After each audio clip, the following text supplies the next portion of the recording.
হুম, নবীর একটা আদর্শের কারণে জান্নাতে যাবে। সিরত মানি আদর্শ। আর এটা আমরা কদমে কদমে মোহতাজ।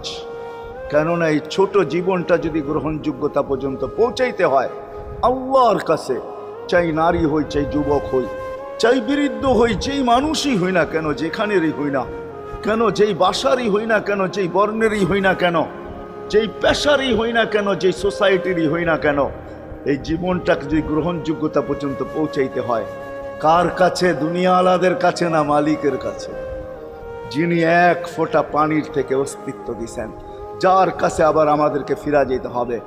পালানের কোনো সুযোগ নাই। এই জন্যই কোরআন আমাদেরকে বোঝায় আইনাল মাফার। আল্লাহ বলতেছে কোথায় ভাগবে তুমি, বলো কোথায় ভাগবে? কবির কথাই সত্য, যদিও নাকি পালাও তুমি আকাশেতে লাগিয়ে সিঁড়ি, সিঁড়ি লাগাও যদি আকাশ